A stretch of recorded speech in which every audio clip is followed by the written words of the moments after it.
नमस्ते, कैसे हैं आप सब लोग। आप लोगों का स्वागत है आपका अपना चैनल रूपा मुखर्जी में। कृष्णकाली माँ के मंदिर को लेकर एक बहुत ही बड़ी घटना घट चुकी है।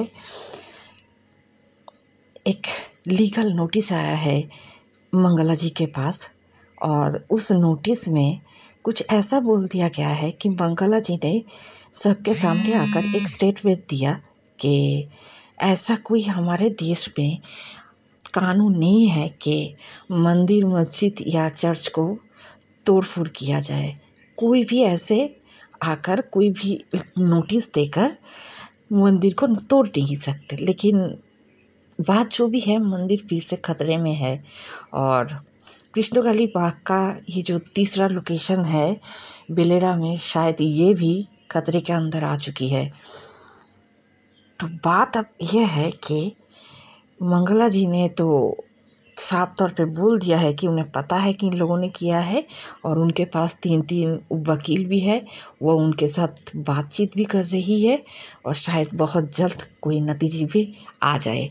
आइए सुन लेते हैं कि मंगला जी ने क्या कहा है। लेकिन उससे पहले आप लोगों से एक रिक्वेस्ट है, वीडियो अच्छा लगे तो लाइक, शेयर, कमेंट ज़रूर कीजिएगा और चैनल को सब्सक्राइब करना मत भूलिएगा।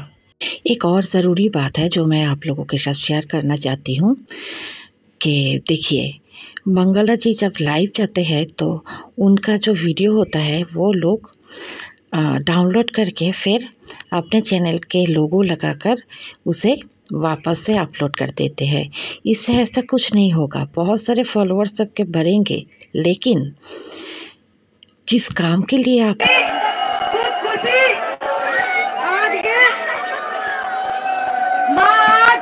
গোটা পৃথিবী একাকার করে দিয়েছে আমার কৃষ্ণকালী মা। সবার মায়ের নাম সার্থক হয়ে গেছে। আজকে গোটা পৃথিবী আজকে একাকার।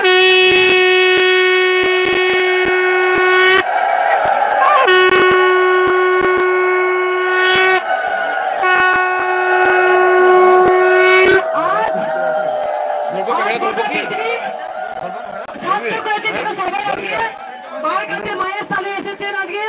আমি ভীষণ খুশি। আমি জানি আমি টানতে পারবো, আমি জানি আমি টানতে পারবো, আমি জানি আমি টানতে পারবো। যত ভক্তই আছেন আমি জানি সেই সব ভক্তকে আমি দেখি, প্রত্যেকটা ভক্তকে আমি দেখবো। আমি জানি যেসব ভক্ত উপকার যেসব ভক্ত উপকার পেয়ে বেশিরভাগ আছেন, আমি জানি এইটুকু লাইন পড়ে গেছে ওই পাঁচিলের ওইদিকে। কারণ তোমরা সবাই জানো যে মন্দির নিয়ে প্রচুর আমি অবশ্যই বলবো, যেখানে সব থেকে বড় জিনিস আমাদের দুঃখজনক, আমাদের লজ্জাজনক, বর্ধমানবাসী মাকে নিতে পারছে না। কারণ এই মন্দির করা নিয়ে আবার অবজেকশন এসছে। জানি না কিসের অবজেকশন, মানে প্রাচীর ভাঙা নিয়ে অবজেকশন, মায়ের চাহিদা করছে সেটাও অবজেকশন আছে।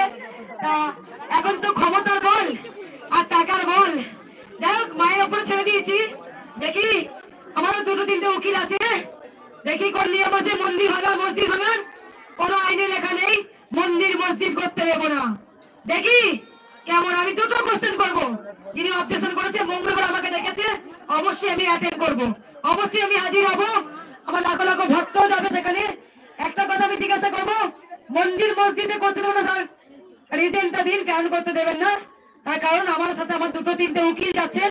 আমি মন্দির করানি, আমি উঠে পড়ে লেগেছি। ভক্তদের মুখের আশা এটা মন্দির হোক। লজ্জাজনক বর্ধমানবাসীকে, এটা লজ্জাজনক যেটা মন্দির মা লাখো লাখো ভক্তরা আজকে মায়ের স্থানে এসছে।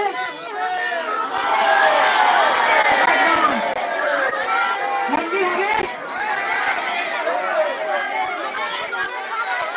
আমি জানি মন্দির অবস্থা। কিছু কিছু কথা বলি আমি, দেখো ভক্তদের, তোমরা সবাই জানো আমি প্রচুর লড়েছি, এখনো লড়ছি। মানে বারবার বারবার আমাকে অপদস্থ করা হচ্ছে যে কেন এটা করা হবে, কেন এগুলো করা হবে। মানে ওরা বুঝছে কি ওরা ক্ষমতার বল আর টাকার বলে কৃষ্ণকালী মাকে দাবি রাখবে, কিন্তু আইনের পথে চলবে, আইন সঠিক কথা বলবে। আমি জানি আজকে কৃষ্ণকালী মায়ের মন্দিরের জন্য লাখো লাখো ভক্তরা দাঁড়িয়ে আছেন, অপেক্ষা করে আছেন কতদিনে মায়ের মন্দির হবে। আমার মঙ্গলবারে যেদিন আমাকে ডেকেছে, মঙ্গলবারে ভিড় করার কথা ছিল মন্দির হওয়ার, তা আটকে দিয়েছে। আমি জানি শনিবার দিনকে যেদিন সূর্যের কথা ছিল সেদিনও প্ল্যানিং করে আটকে দিয়েছিল। এখানে বড় একটা গ্যাং বা চক্রান্ত হচ্ছে, আমরা সবাই জানেন। কেউ বোকা নয়, কেউ ঘাসের মুখ দিয়ে এখন চলি না। সবাই বোকা নয় যে সময় নষ্ট করে আজকে এত টাকা পয়সা খরচা করে আপনারা মায়ের কাছে আসবেন। কি মাহাত্ম তো মায়ের আছে, অবশ্যই আছে। সবাই বোকা। এখনকার কলিযুগে কেউ কি মাধ্যমিক পাশও করেনি? সবাই লেখাপড়া শিখেছে, সবারই জ্ঞান বিবেক বুদ্ধি সবার মধ্যে আছে। তারা মায়ের সব থেকে পৃথিবীতে মাকে দেখে সবাই মাথা নত করে।